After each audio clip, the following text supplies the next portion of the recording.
Welcome, I'm John Powers, and this is 10 years after, and this is a series in which we look at events that occurred 10 years ago, and we try to understand what was known at the time, widely known at the time, and what was little known at the time, and what has emerged since then. And we've dealt with a lot of very controversial subjects through this series right here.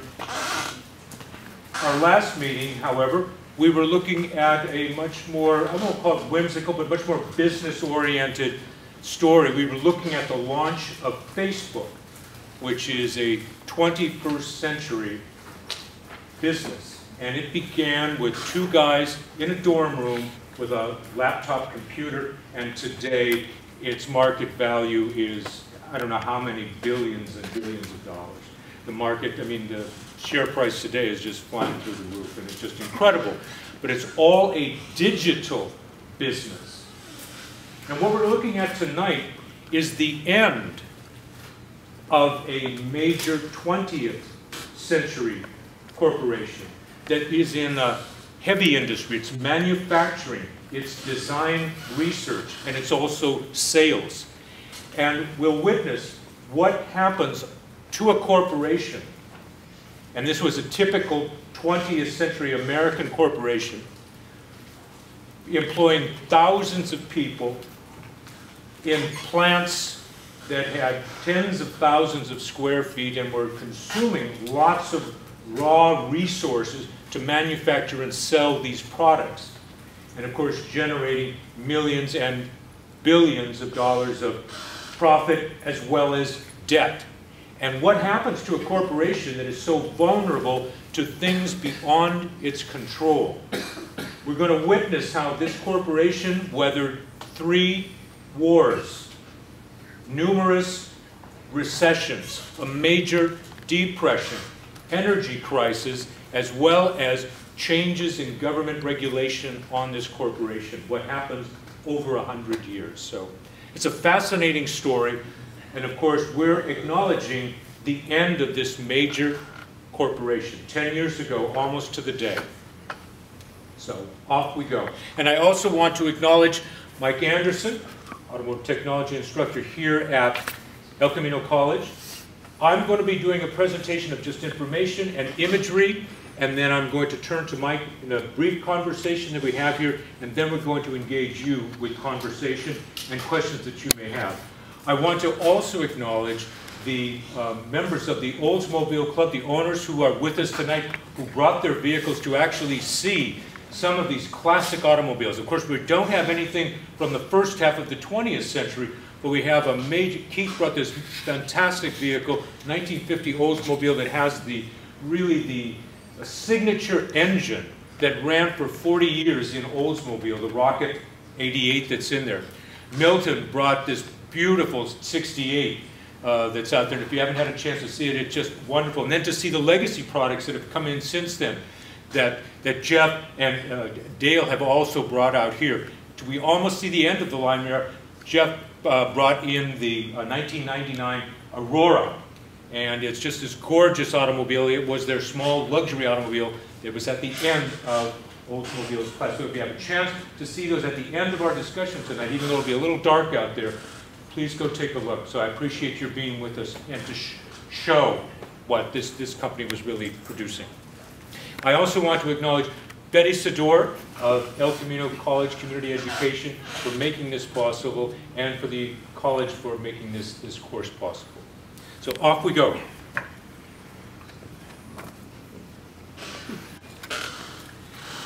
And this is the specific date on which the company ended production, April 29th. And I would call attention, I'll do it briefly right here, this particular work is where most of the information is drawn from. It's called Setting the Pace, and it is a tremendous book. It was done on the 100th anniversary of the corporation. Easily available on Amazon, and loaded with information and photos. So if you want to, at the end of it, come up and take a look at it if you really like it. Inexpensive and easily available on Amazon.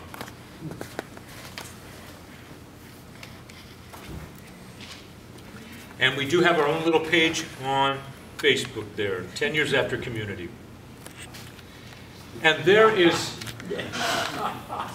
the founder of the company and his wife, Ransom and Meta Olds, in their little 1899 runabout.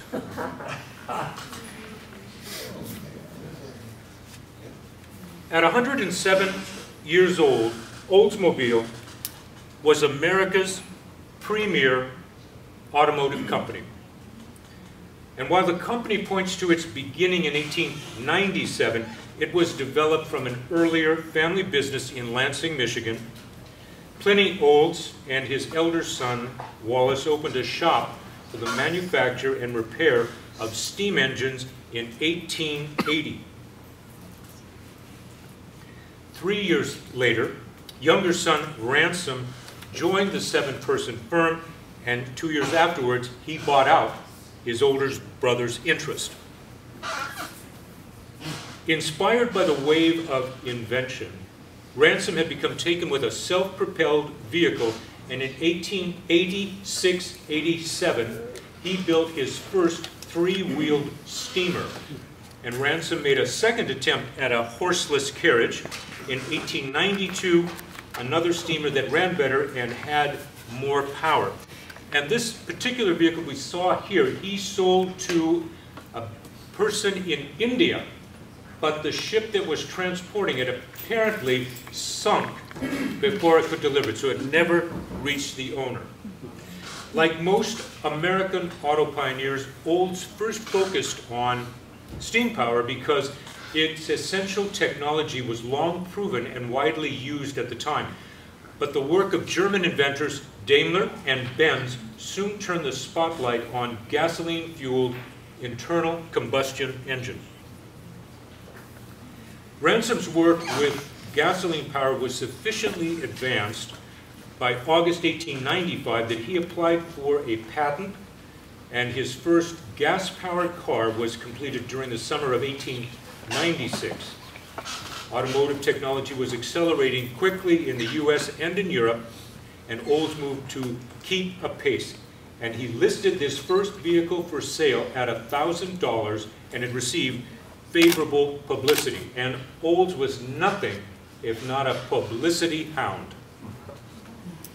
Olds expanded his manufacturing plant and soon after incorporated it as the Olds Motor Vehicle Company on August 21st, 1897. And though taking on capital investors, Ransom continued to be the major shareholder, but not for long.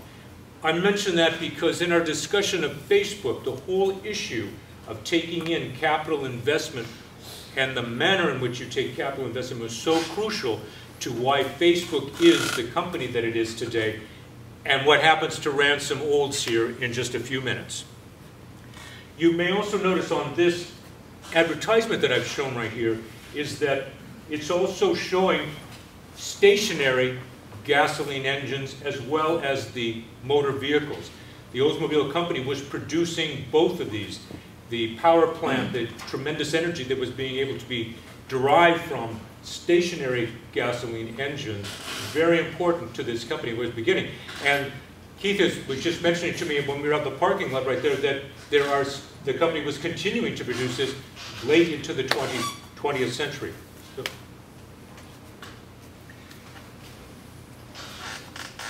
the sons of his major capital partner, Samuel L. Smith, took control of the company, and because they preferred Detroit over Lansing, I mentioned this to someone, they said it's because their girlfriends were in Detroit, developed a new factory in that city, the first factory specifically designed for automobile manufacturing. And history was made in December 1900 with the birth of the Oldsmobile name. It was just called Olds, but out of convention, people were calling it Oldsmobile, so the company just embraced the name. Gradually, demand picked up and outpaced the company's ability to produce, and as a result, Ransom purchased engines and transmissions from other manufacturers to assemble in his own vehicles in-house. And the price on the Whoops, I should move forward here. Price on the hot-selling curved dash was $650, and it derives its name, you'll see, from that curved element in front, the curved dash right there. Meanwhile, plans were afoot to entice Olds Motor Works back to Lansing, Michigan. For those of you that don't know, Detroit is on the lake. Lansing is inland, and it sits on the Grand River, so there's a significant difference between Detroit and Lansing.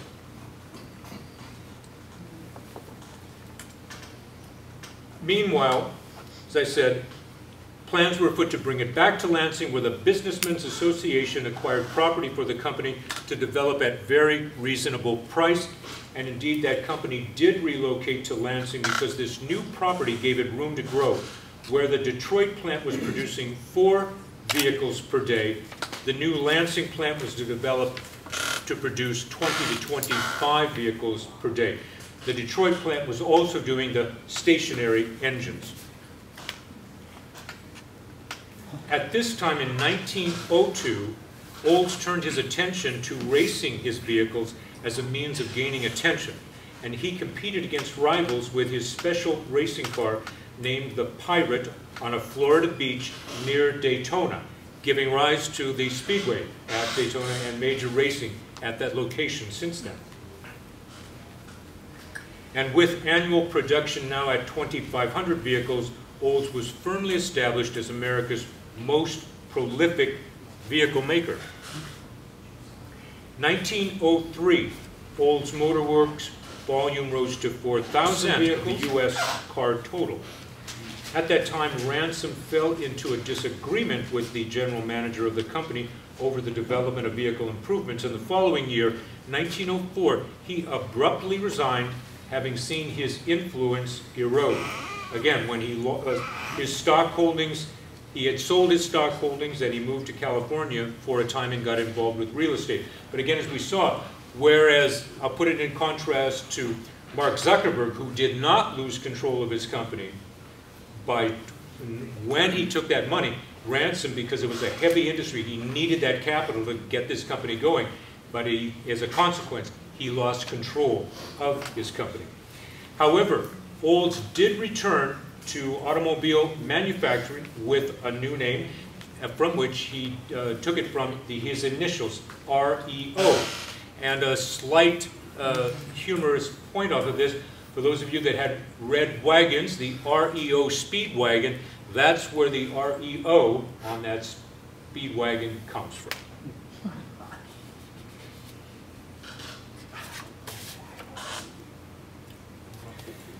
Now, the company moving through the teens. The next 15 years brought great change. Namely, the company was moving beyond the curved dash, and under general management of Fred Smith, one of the owner's 2 sons, the other being Angus, the company was expanding its product line with the light tonneau, the touring runabout, and other models. Also, the company consolidated all of its manufacturing in Lansing. The problem, however, was that dealers weren't selling enough products, and the owners were having to put in $100,000 a month to keep the company afloat. So in 1908, when William Durant proposed buying the company to bring it into his new General Motors Corporation, the Smith family was ready to sell.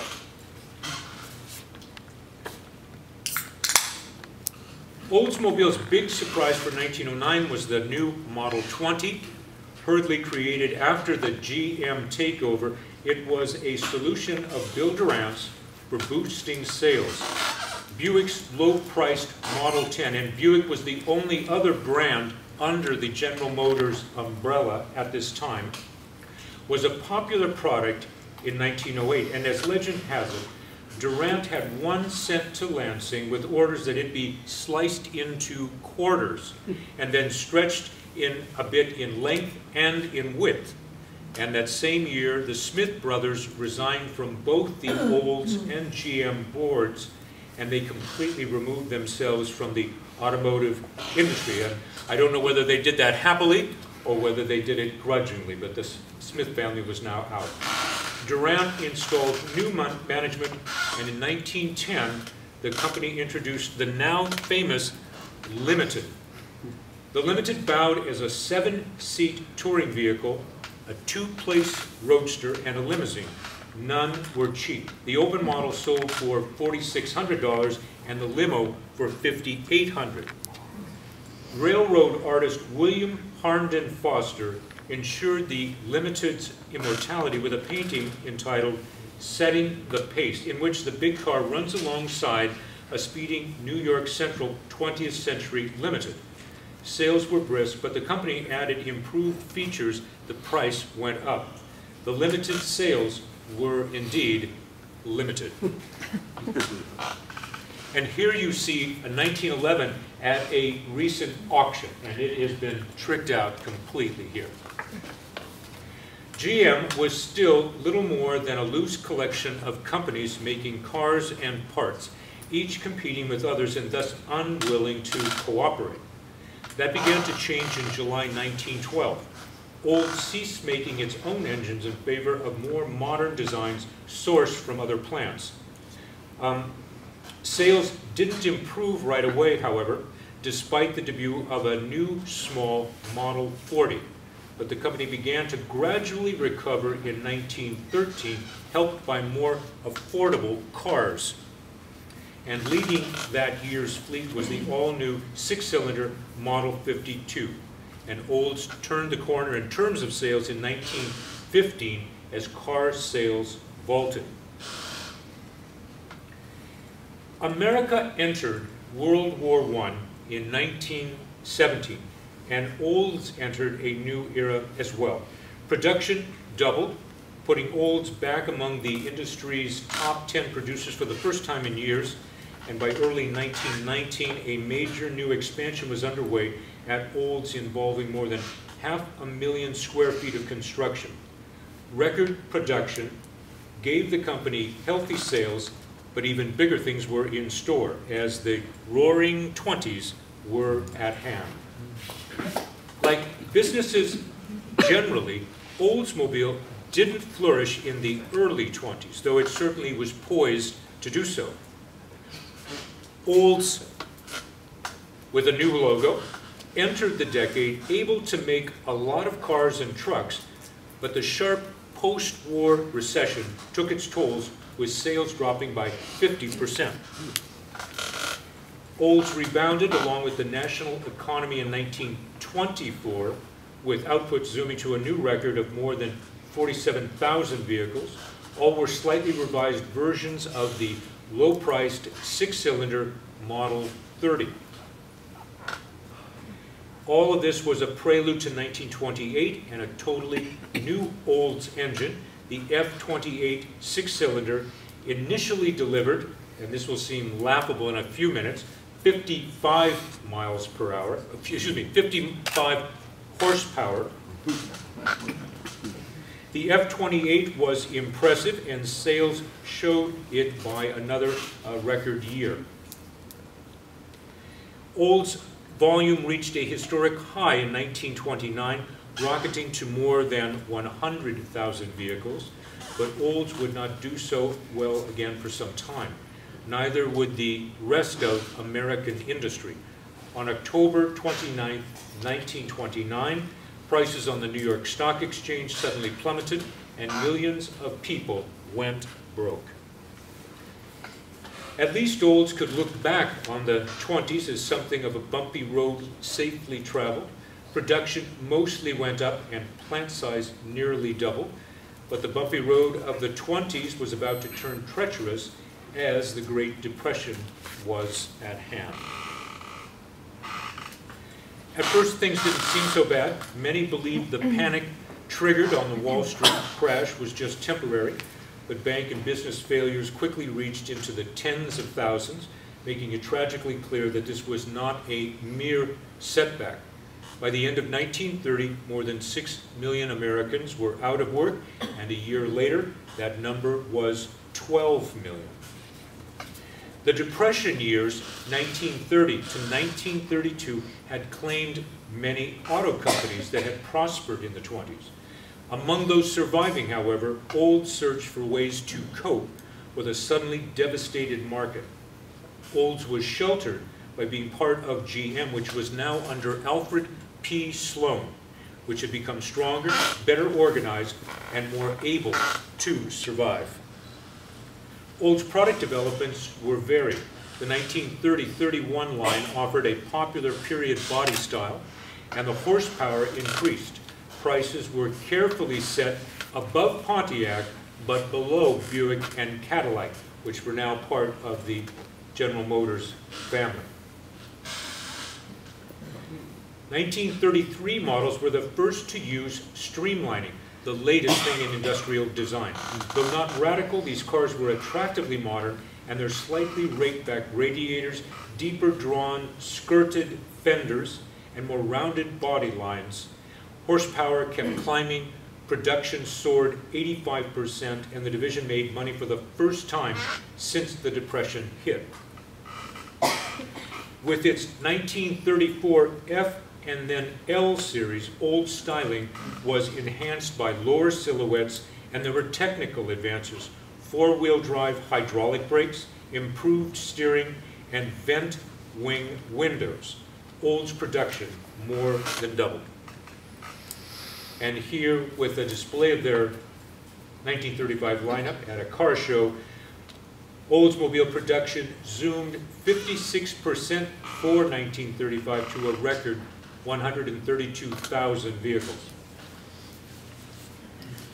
Innovation was now expected from Olds, and a new one appeared in June 1937 with the automatic safety transmission, the first fruit of a GM effort begun in the early 30s to devise transmission that shifted for itself. Olds introduced the world's first fully automatic transmission in 1939, the Hydramatic. Rumblings of a new European conflict had been growing since the early 30s. Suddenly, in September 1939, the forces of Nazi Germany overran Poland, and the world was again at war. The only question was not if America would join, but when. Like all of U.S. industries, Oldsmobile converted quickly and totally for war production, contributing to an outpouring of armaments and other goods that greatly hastened the Allied victory. While Olds entered the 40s with smoother looking and more powerful cars, namely the Series 60 and then the Series 90 and the dynamic cruiser line, all civilian car production ended in February 1942 after the government banned all sales on January 1st. On that day, Olds Motor Works changed its name to Oldsmobile Division of General Motors.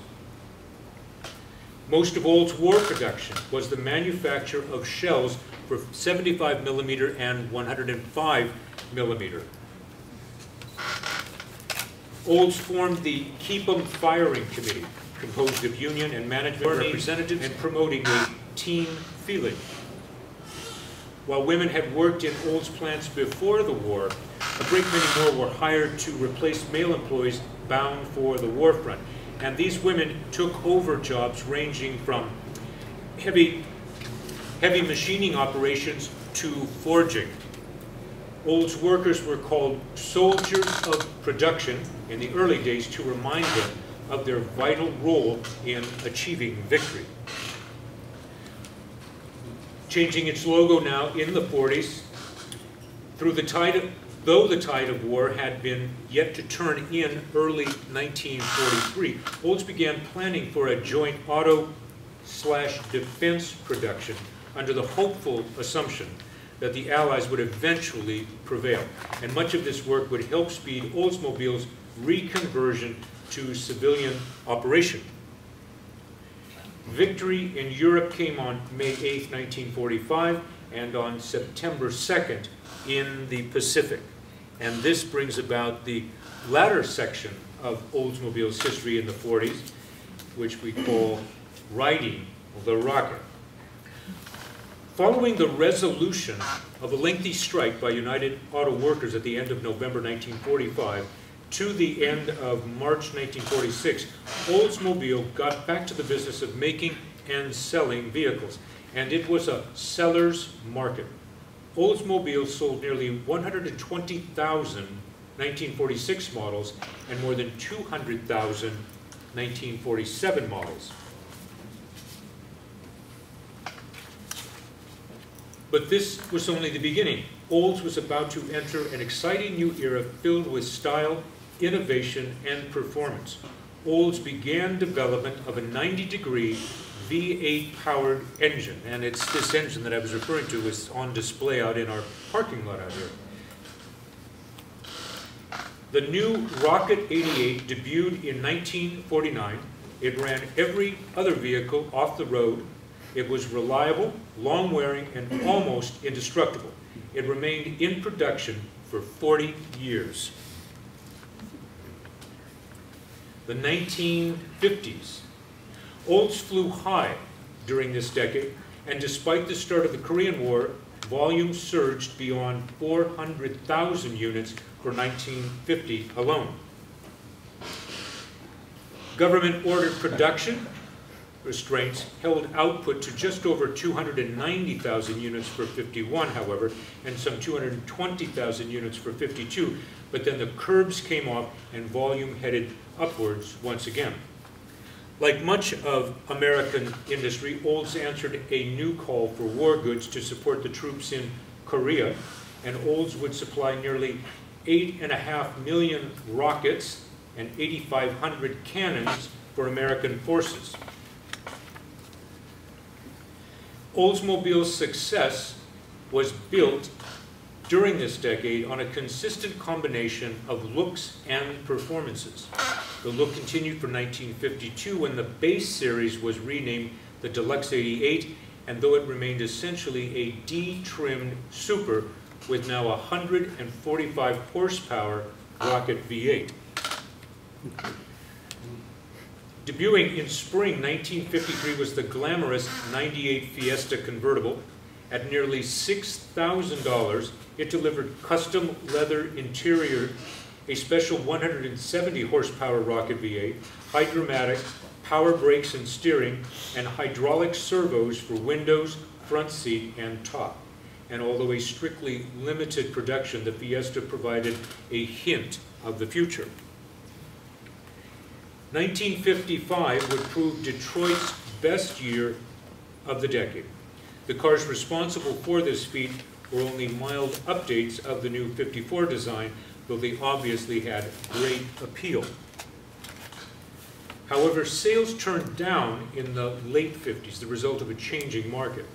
While no automaker could sustain the pace of 1955, Olds did well to move more than nearly 500,000 cars in the industry-wide retreat of 1956.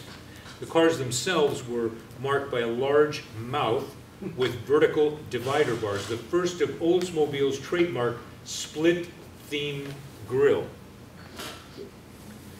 Olds had so far avoided period styling gimmicks. The tail fins and needless chrome, and the 57s were no different. At a first glance, they seemed a mild refreshening of the 56, but the 57s were virtually all new, longer, lower, wider in typical 50s fashion, with new bodies and a heavily reworked chassis.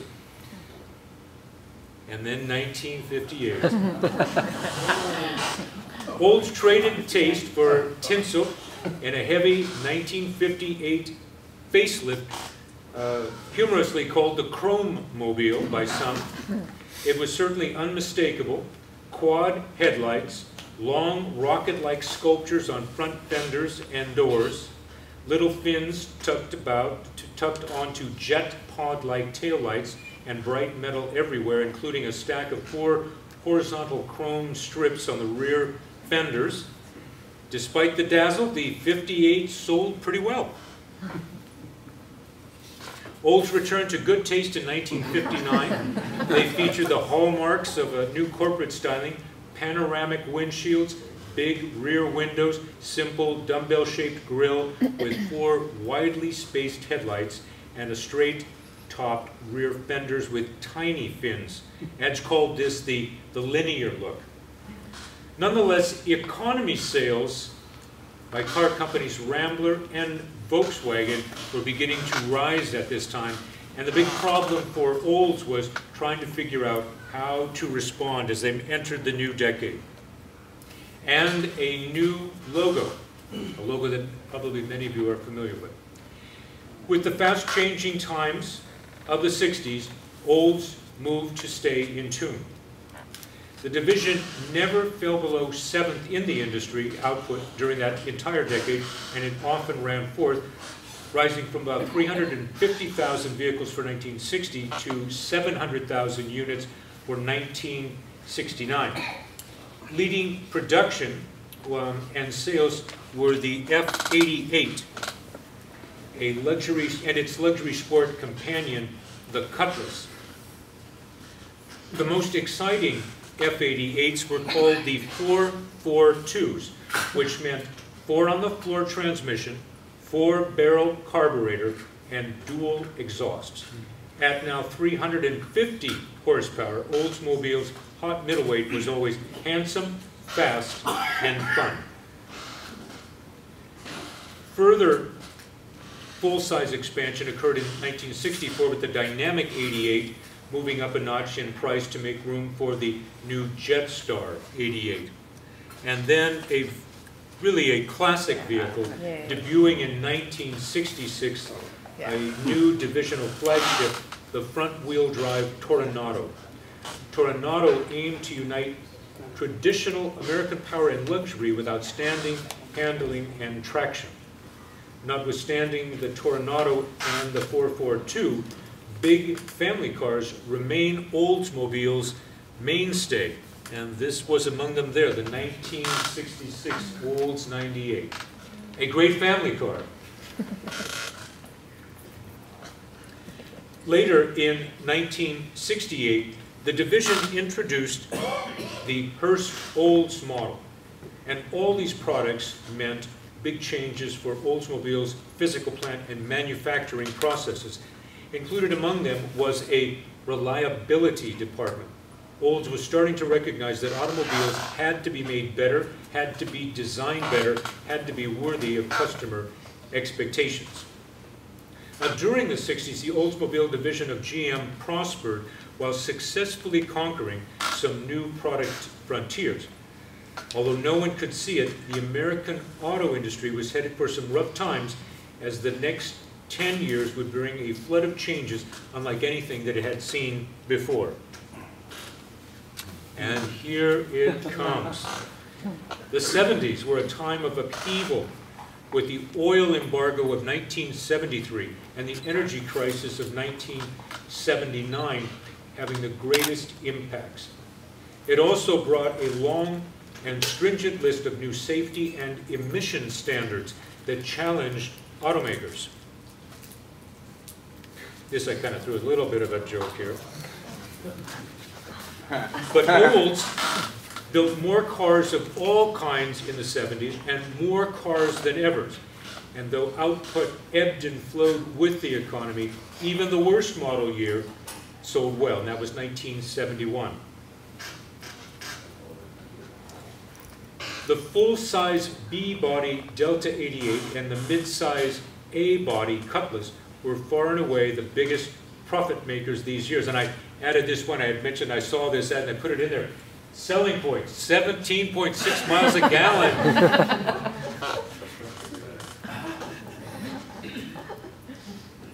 The energy crisis dramatically highlighted the need for small, thriftier cars, and within 7 years, Olds had no fewer than 3 Model 1. You have to remember, gasoline was 25 cents a gallon at that time. Olds produced the Omega and the Starflyer, and though neither of these were big sellers, they did feature a powerful V8 engine. Oldsmobile also learned to dieselize its engine in order to meet customer interest and government CAFE standards, standing for Corporate Average Fuel Economy, CAFE.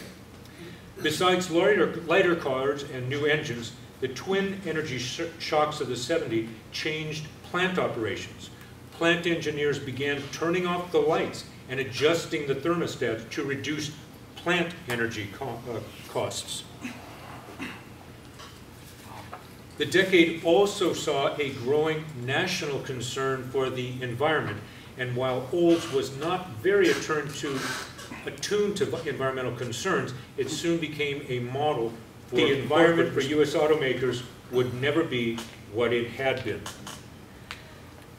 Foreign automakers have now captured 34% of the market. Oldsmobile fell from selling 1 million vehicles a year to below 700,000. Among the causes for this decline was blurred image. Olds suffered from General Motors' prevailing policies of cookie-cutter styling and division duplicates. The cars that delivered Olds to this uncertain state of affairs were mostly intermediates and full-size models. The big rear-drive Delta 88 and 98 were the division's top sellers through the decade. Both were then put on smaller front-drive platforms as part of GM's second wave downsizing effort. And these smaller vehicles, these smaller big cars, sold well as their predecessors. But aside from styling and technical details, the Oldsmobiles weren't all that different from their Buick counterparts. Number 2 on Oldsmobile's 80s hit parade was the popular mid-size Cutlass. It evolved through 2 distinct lines, continuation of the 78 vintage rear drive series called Supreme after 1981, and an X-car based front drive intermediate, the Cutlass Sierra. Of interest to collectors was the trio of low-volume muscle car revivals based on rear-drive Supreme Coupe, a 15th anniversary Hurst Olds for 1983, a similar 1984 follow-up, and a reborn 442 option package for 1985-87. Oldsmobile was less successful with small cars. Its Omega and Firenze sold poorly. In 1985, however, the automaker introduced a more saleable Calais. In 1986, Oldsmobile observed 20 years of Toronado with a 4th generation design that featured a V6 rather than a V8 engine. Buyers did not respond well to it, though. For all its problems in the 1980s, Olds could still play innovator. The Quad 4 engine is an example. It was initiated in 1981 as one of several programs seeking replacement for the traditional V8 in light of new mandates for even cleaner air and higher fuel economy. Another example is the effort to produce the N car, the GM front-wheel drive compact automotive platform. While Oldsmobile's legacy was built around full-frame rear-drive autos, its current leaders could see that the business was changing and they needed to be ahead of the change. Development of the N car under Olds was judged one of GM's 80s success stories. Further reorganization brought about great changes. In 1985, GM created supergroups, BOC and CPC. BOC for Buick, Oldsmobile, Cadillac, CPC for Chevrolet, Pontiac, and Canadian products. This reorganization brought a uniquely devastating blow to Olds, the splitting up of the Lansing family after nearly 90 eventful years. It was marked by the removal of the Oldsmobile sign from their building.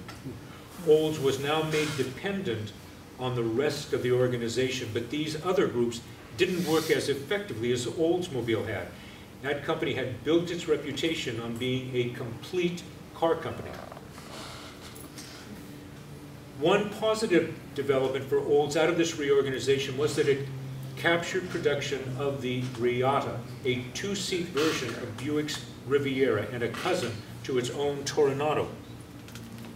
Another small but noticeable achievement was development of the Aerotech, a race car used to demonstrate the power and durability of the Quad 4 engine.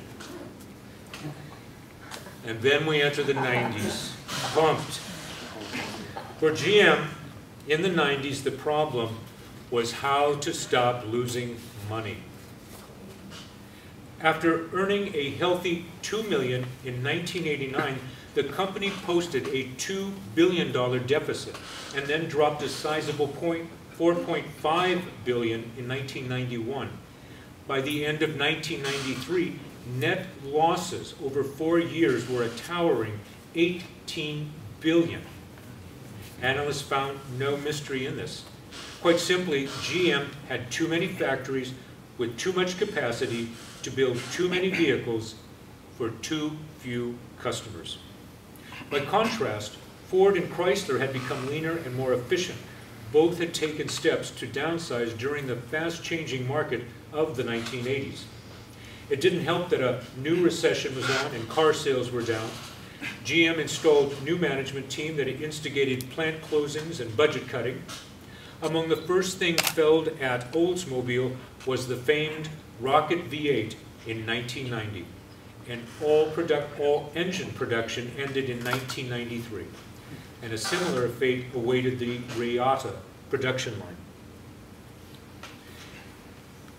Oldsmobile retails slid from 600,000 in 1989 to 380,000 by 1993. Worse, Olds sustained these losses despite entering two hot segments of the market: minivans with the Silhouette and SUVs with the Bravada.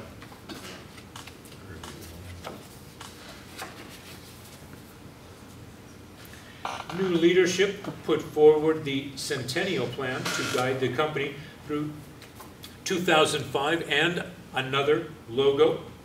This plan is aimed to establish a clear, positive image and identity for Olds through a new generation of cars aimed at individuals who demanded exceptional design, performance, and overall refinement.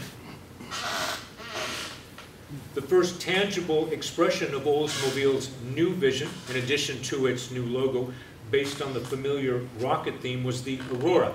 And I would point out we have an Aurora also out in the parking lot, so you can see this vehicle, which appeared in 1994. As a V8, it stood in comparison with the world's best sports luxury sedans. Nearly all the existing models were gradually phased out at this time. The Cutlass Calais in 1991, the Toronado and the Custom Cruiser in 1992, the 98 and Sierra, formerly the Cutlass Sierra, in 96, the Cutlass Supreme in 97, and finally the classic 88 and the Cutlass, which had been around since 97, in 1999. They were replaced with newer, more modern models with designs inspired by the Aurora. In 1996, the Intrigue was unveiled as a replacement to the Cutlass, a 5-passenger mid-size sedan.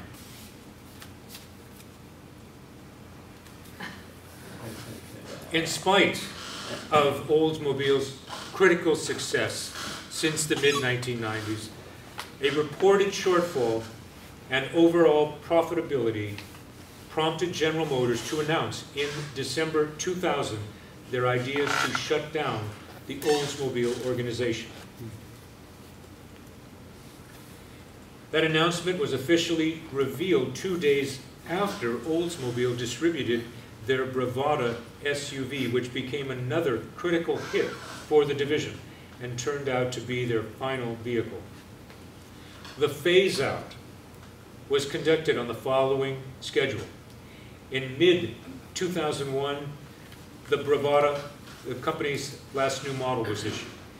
June 2002, production ended for the Intrigue and Aurora V6 sedans. In March 2003, the Aurora V8 sedan ended. January 2004, the Bravada SUV ended. March 2004, the Silhouette minivan production ended. and in April 2004, the Alero, the compact car production, ended. The final 500 Aleros, Auroras, Bravados, Silhouettes, and Intrigues produced received special Oldsmobile heritage emblems, four-door sedan, which was signed by all of the Oldsmobile assembly line workers. And I don't know whether you can see that, but there's an example of it under the hood. And with that, the legacy of Oldsmobile came to an end. And what we witnessed there is how a major manufacturing company just goes through so many things beyond its control, trying to design for a market that their tastes are ever changing.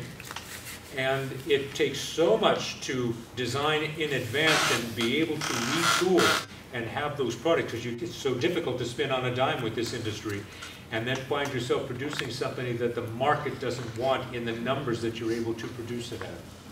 Really quite an incredible story. At this time, I'd like to bring Mike into the conversation here. And Mike, we've had, in our brief conversation that we've had on the phone, we've noted the legacy of innovation that Oldsmobile had, and I talked about several times during there. Go forward. Here, would you take that? Oh, sure, right, yeah. I think pull that around. Can we hear okay? I think for their benefit back there. Yeah, got it. Right. Yeah, Oldsmobile was known, since their inception, they were known as an innovator. Some of the things that maybe a lot of you aren't aware of is that history with Oldsmobile. Take, for instance, often Henry Ford is attributed to having invented the assembly line, right? Actually, it was Ransom E. Olds. The only difference was that in the Oldsmobile factory, the workers had to actually manually move the vehicles along, whereas Henry Ford invented the automated assembly line. So I guess he gets most of the credit for that. Olds did a number of other things. They did in like 1907 nickel plating. 1926, we all love chrome. Well, guess who did chrome first? It was Oldsmobile. Oldsmobile first did that.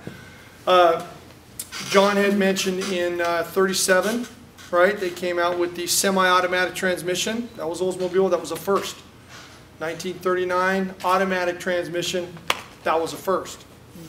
And then in 1949, all engines prior to that had been flathead, L-head engines, really low compression. They had to keep the compression down to keep the engines smooth, right?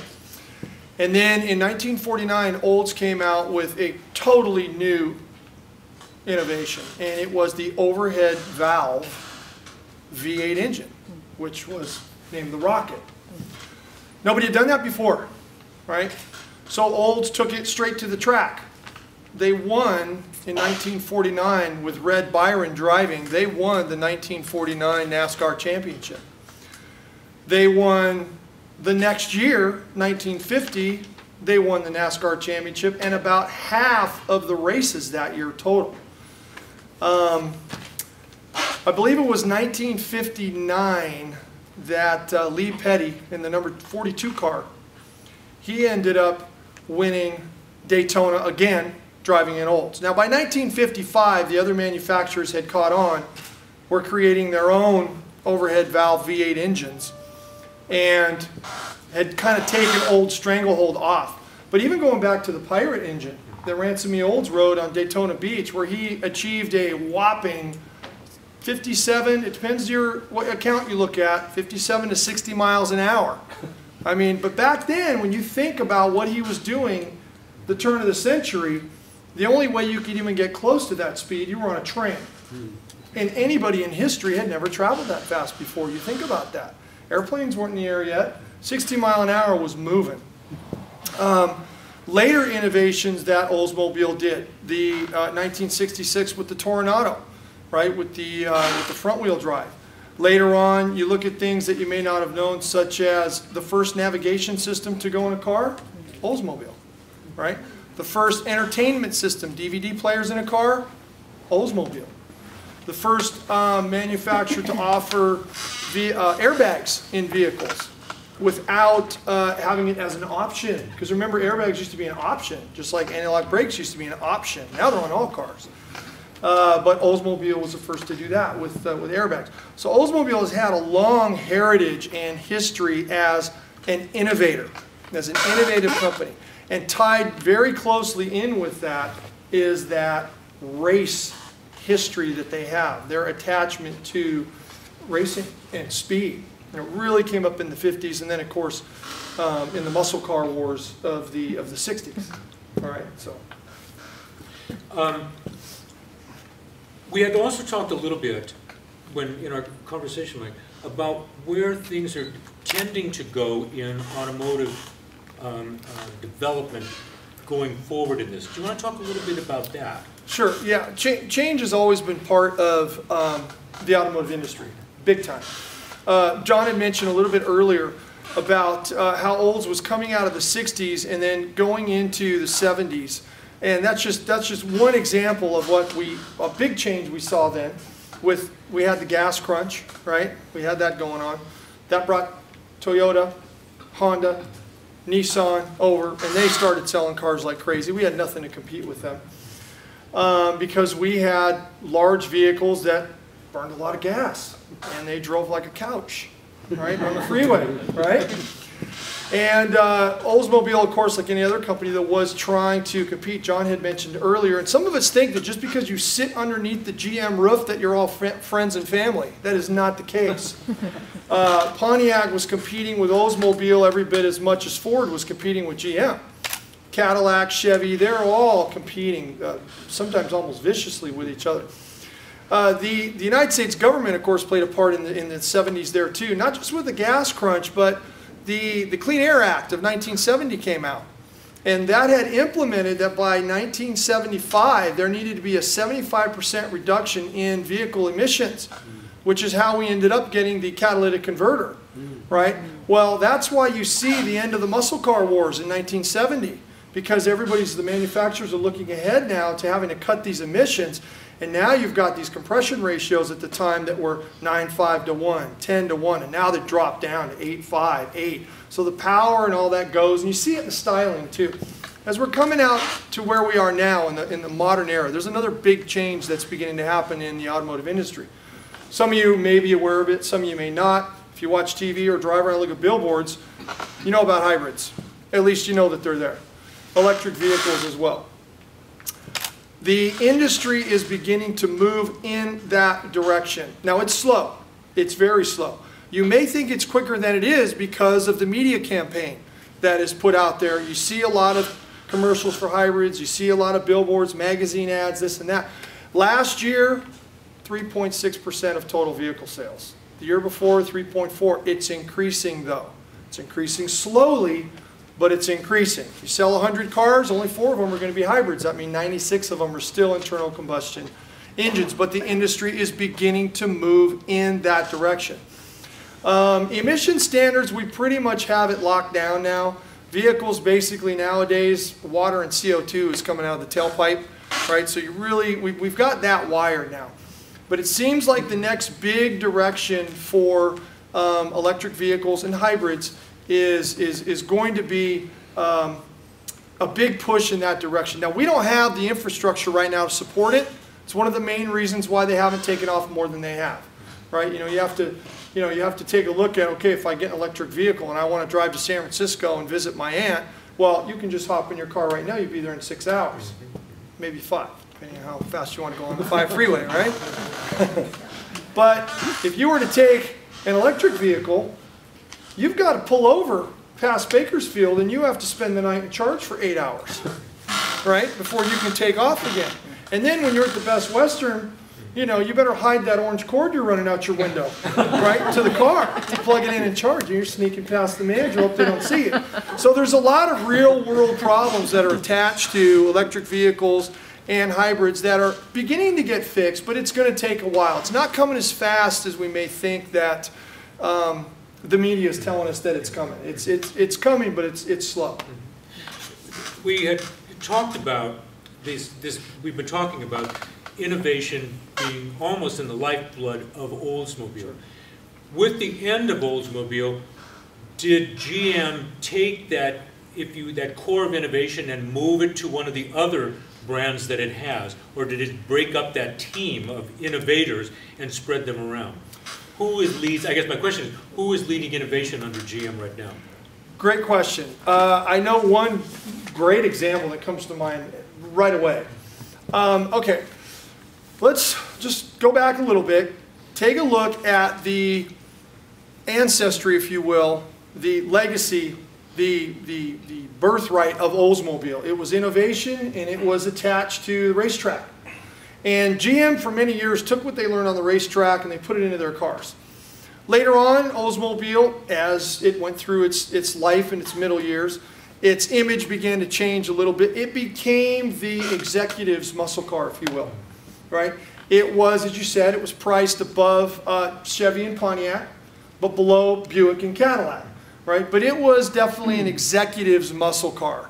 And they really played that out in '68 up until, what was it, '83, 15 years with the Hearst version of the Oldsmobile 442. So, and then in the 80s and then the 90s, Oldsmobile began to lose, for a lot of reasons, some of which you had mentioned, began to lose, brand is everything, right? Your image is everything. And Oldsmobile, especially in the 90s, began to get a reputation as an old person's car. And having the name Oldsmobile didn't help, right? That began to happen. Do you know who stepped in and picked it up? Picked up that racing heritage mixed with luxury. It was Cadillac. Cadillac in the 70s wasn't known as a muscle car, right? No, not at all. Nowadays, though, Cadillac is all about two things: luxury and performance. Absolutely. They are the executive's muscle car. Yeah, they took that spot. So it's Cadillac who, I would say in a nutshell, of the GM brands, because there's only 4 left. You know, I mean, GM almost sunk, as we all know, in 2009. If it hadn't been for that taxpayer money buying up so much of their... So GM is sailing on its own now, once again. But, yeah, so... I had talked about, I'm going to go move off the innovation here for a moment, then I'd like to open it up to conversation right here. How striking it was, this was a company that began really as a family business, not unlike Mark Zuckerberg starting his company out of a dorm room for Facebook right there. As we had mentioned in talking about Facebook, when one of his partners stopped writing checks, he went to mom and dad to help write those checks to keep those servers, because he had the ability to ramp up according to demand right there. Olds was very key in developing his business out of a family business in Lansing right there, but then when the company got so big and it demanded capital to produce at this level, it built this corporation that needed major capital, new stockholders, and that innovative owner's control got away from him. I mentioned that he did step away, came out to California for a year. He did go back into the automobile company, though, and he tried to engage with innovation again. It's just an interesting story of an individual and how that legacy of innovation starts early and continues through the lifeblood of that company. Let's go back. Let's begin to have some questions. They made lawnmowers in 1950. And they made lawnmowers. Yeah, John had mentioned Ransomy Olds after he had left or got bought out or ran out, or what angle you want to take on it. That he did get back into automotive manufacturing, called his company REO, right? Because he wanted to avoid any copyright suits from obviously Oldsmobile, right? And his company, they made automobiles. The REO, 1936 was the last year that they put a product out, a car. And you can see magazine ads for that vehicle being for sale for $900, right? 1936. But they went into commercial trucks. And the REO Speedwagon, while it did appear on a kid's wagon, the REO Speedwagons were commercial delivery trucks and pickup trucks. And that company got bought out by a company called Bond in the 50s. and eventually ended up becoming Diamond REO, who made commercial trucks all the way until 1995. So yeah, so his legacy, even though from Oldsmobile didn't work out, he did still continue on, though he stepped away from even active management in REO in like 1915. So. Questions, or I know that we have some, well, aside from our classic Olds owners that we have here, we've had some families that have, for whom Oldsmobiles were family cars. Any questions that anyone that you might have, or observations that you might like to add to our conversation here this evening? Did they make any station wagons? I beg your pardon, Jim? Did they make any station wagons? They did make station wagons. In fact, Yeah. we have a station wagon that's on display out here. 86, right? Exactly, we have an 1986 Cutlass right there. Right. They made them only in very specific years, depending upon demand, but they did make them, and we have one on display out here. There's one for sale on eBay right now, a Palm Springs 5900, the 76 person cruiser. There you go. All right. Does somebody know what happened to that 2004 sign Alero? I know initially what happened. It was donated to the Ransom Olds Automotive Museum in Lansing, but then when General Motors pulled their funding from that museum, the museum sold it, auctioned it to raise funding. Anyone from the Oldsmobile Club have any idea what happened? They still have it. Actually, what happened is number, towards the end, about number 400 or so, the 47 miles, we got Bonham, Chrysler Plymouth in Dallas, Texas. So it's on eBay for 2 years. They want 15,000 for it, it's as high as 10. But they have the 2004 Palo 500, the 47 miles, still there at the dealership. I was thinking last time. The very last one is still in the museum. They're doing it. Oh, it still is. GM sold half of their cars in 2008, 2009. The last Aurora, or all the Final 500s were sold across the country. And there's still people trying to make a big dollar value from them. They're not going for that price yet. Interesting. And they probably won't. But, the F-88, the real one, sold for, I believe, $3.2 million in 2002. My boss told me it was 25,097. Yeah, in the museum. But the Alero's still there. On the Aurora, the maintenance started January 3rd, 94 with 95 is the first model year. They sold 41,000 the first year. That did sales for good. Was the fate of Buick similar to what happened to Olds? Well, Buick is still a car Would company. you repeat the question just so? Yeah. He asked, was the fate What's of... the other Pontiac? Correct, yeah. He had asked, was the fate of Buick similar to that of Olds? No, Buick's still there, yeah. The four companies that GM still has are obviously GMC, and then we have Cadillac, right? We have Chevy, and we have Buick. And yeah, that's it. Pontiac? We lost Pontiac, Oldsmobile. Now, Pontiac wasn't gone until the restructuring of GM in 2009. Saturn was also put out. So was Saab and Hummer, that were all under the GM brand. Those were all gone. Saturn had been a pretty successful company on its own since 1991, and that was actually, Saturn was created as an answer to the Asian imports, which up to that point none of the big three had any answer for, and it actually did pretty well in the 90s. But John had mentioned earlier, just briefly, and this was a big innovation as late as the end of the 80s. He had mentioned that Quad 4 engine, right? Now that Quad 4 engine, the program was actually introduced in or was initiated, I should say, in 1981, but it did not see the street, because that takes a while, until 1988. However, in 1987, and John had showed the Aerotech car. Let's see that. Yeah, there you go. Now, that car right there on a closed circuit in Texas, A.J. Foyt took that vehicle that had a Quad 4 in it. Now, that Quad 4 engine was a in fact, that one was a 2-liter in March of 87 he did this. 4 cylinders, okay, 2-liter engine, 4 valves per cylinder. He took that 266 miles an hour, set a record with it.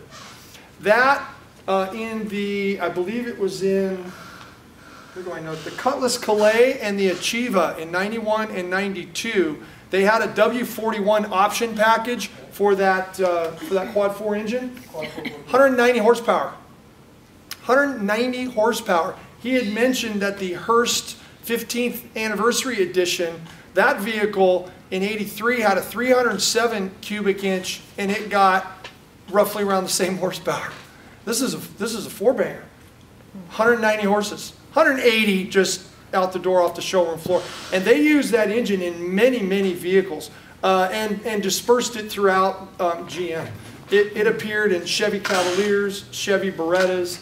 It appeared in Pontiac Grand Ams. It appeared in Buick Skylarks. It appeared in the Oldsmobile Calais and the Achievas. It was another example of the latter years of Oldsmobile, but still being a huge innovator. And when that four-cylinder engine first came out, the power that it put out, there were names like Ferrari and Maserati that were the only two other companies that put out anything that could compete with that. Nothing could touch that at the time, right, at all. So it was another example of Oldsmobile's, legacy and its history of, power and performance. And then, of course, they were trying other innovations too that were electronic with the navigation, which I mentioned earlier. But some interesting stuff there, right? I mean, getting over 250 miles an hour in a little four-cylinder. It can be done, people. You don't need a V8. What happened to that car? I don't know. Good question. Any idea where the Aerotech is at today? Actually, the Google answer the question. It's in private hands right now. Yes.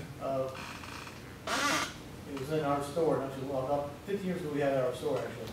Oldsmobile brought out for the car shows in '91. Wow. In Los Angeles. And that's when we started. Not sure if I was Oldsmobile advertising in church right there. That's the old person's car. But yeah, we have them there. And I don't know if still there. There's a long tail and a short tail. Those two are the same car. So yeah, it changed everything for the in-body car. It made a difference. We had people that would come in who couldn't drive a manual, they still wanted to buy the car. Because it's a quad 442. That's right. So Shelby was, You hardly said anything about the Cutlass. You hardly said anything about the Cutlass. Wasn't that a big seller? It was at various years. May I ask, were you a Cutlass owner? Several of them, but the last one I had, I bought when it was a year and a half old, and I paid less than half, and I drove it for 27 years. It was beautiful. It had the velour seats, that was periwinkle blue. It had the vinyl top, that was white, and it had a metallic blue body. And I loved it, and I still would be driving it, except the doors got to be a little heavy for me after I started getting younger. It was kind of big. But I have to tell you the story of my sister insisted, hi Dr. Hada. My sister insisted that when I had a terrible accident, not with the car, but another one, and I was in the hospital for quite a while in 2006, and she insisted that she would buy me a new car. She wanted to buy me a Toyota, but since she was paying for it, I didn't want to gouge her with it. So when I went to the Toyota dealer, they put a Mercury on me. And I said, well, that looks like a teacher's car because I am a teacher, and it was kind of conservative looking, so I liked it. But the persons who were signing me in on this, and I liked it because, well, they were signing me in on this car. They had this shine where you can have for the pay $500 and you'll shine your car every 6 months for as long as you own it. And when the salesman found out that I had owned my car for 27 years. One of the interesting things that very early on we saw is that when you didn't have something, they brought in equipment and parts from other companies that were managing to produce even better ones that they had, and there was just an in-house, so it was ability to swap things out to keep going through a difficult period of time when there's a better product that was out there. It was just interesting to see a major company try to stay innovative over 100 years. It's a very challenging exercise. But the thing you keep ignoring is ultimately it failed. And that's why I asked that question about GM. GM has had, what'd you say, 5 or 6 lines that are gone now? Right. And has the 4 that's trying to keep alive, and the company almost disappeared because they didn't respond quickly enough to changes. That's the lesson. Not all the innovation, all the things you car nuts are talking about. The business and history lesson is that it ultimately failed. Well, And many of its counterparts. in September of 2001 was when there was a New York Times article about the announcement to begin to phase out Oldsmobile. And the reason that was given was very, very succinct. It was, they're not making money. Yeah. And that was it. Now, there were a lot of different reasons why that was. Some were possibly controllable and many were not, as John had mentioned. But bottom line was the division wasn't making GM any money. Well, he made a point in the presentation that they went from making millions to losing billions. There's been an M and a B. And that's the history and business lesson. You know, part of that, though, is a changing, the rapid changing taste of American public. We were going this way, and then on a dime, we go this way. And you can't, a corporation of this, it's a design, research, manufacturing, and sales entity, and that's a huge thing to shift. That's another big lesson. And the reason that Facebook hasn't failed is because they're changing the company. They reported their results today or yesterday, what it was. They're changing the company to be different things all the time. Right. Because they don't create a metal product. They create a service. Yeah, that's a digital, it's all That's the digital. lesson of this century, is that services are the new business. But I'll throw this in with it. The problem is Facebook has a handful of employees rather than a major corporation that puts tens of thousands of people to work and consequently improving the lives of so Doesn't many. really have a product either. Yeah. Doesn't have a product at all, but Yeah. GM has all kinds of products. I'll go. I remember that Roger B. Smith in the 80s, he basically, his wife saw a Mercedes New York and says, I think our electric car should be small. And that's why he got 86 Tornado and the Cadillac Eldorado and the Riviera. Also in 1990, when the announcement was up 92, they talked about it also. But they brought in people from Procter & Gamble and Bausch & Lomb, brand marketers to run Oldsmobile. Ron Zarella was the guy who looked at John Rock in 1997 and says, I don't like the word Olds anymore. I think it needs to go away. This is a guy who's 41 years old, has no idea about cars even, in charge of the division. And when John Smell did it in 92, they actually had to stop the free fall. When that article came out, I remember I got a phone call at 3 in the morning, December 12, 2000, from Michigan saying they're going to make an announcement at 4 o'clock in the news. 7 o'clock out here. And so I was ready for it. But I sold 41 cars in 1 month. Because people really wanted that car before they were gone. It took Yeah. 4 years to unload all the cars. But in December of 2000, unbelievable. Selling really well. The diehards really wanted the cars. That was another question way back over here. Do you remember the Vista Cruiser? It had that glass coming up. I 64, thought that was kind of innovative. Did anybody else ever make that? And why did Olds? Yeah, Buick had sport cruisers. Buick did too. I remember they were beautiful, and then one day they're not there. What happened? They actually downsized the 73, the colonnade styling, took away the glass tops, took away a lot of the windows in back, to a colonnade styling with fixed windows. And you couldn't have roller protection with that kind of body. And part of that was that's one reason why you don't have the extended cab GMC trucks anymore. It's on side impact protection. But the wagons came out again, 71, 76, the big body. The B body, 77 to 1990, then for 2 years, the Cutlass version, the old school version of the Chevrolet, very expensive.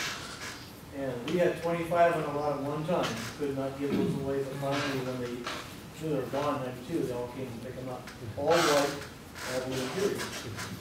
And Sierra here came out in 1986 or so, to 96.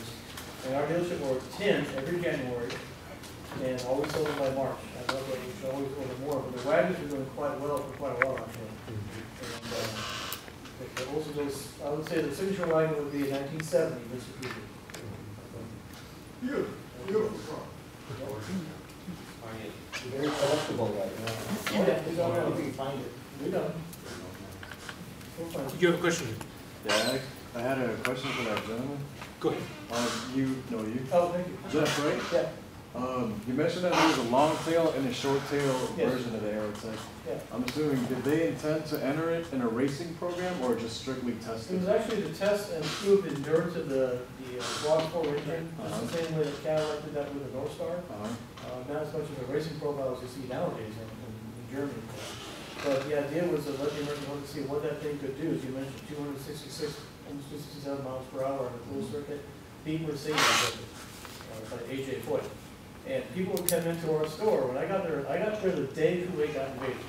Good way to start. And we didn't have the 98, but Buick in the Park Avenue. We had to wait for the big 98 to come out. But people came in asking for that car. And I said, we have it over here, it's called Calais, that's the same engine. It was amazing. Did you know if they had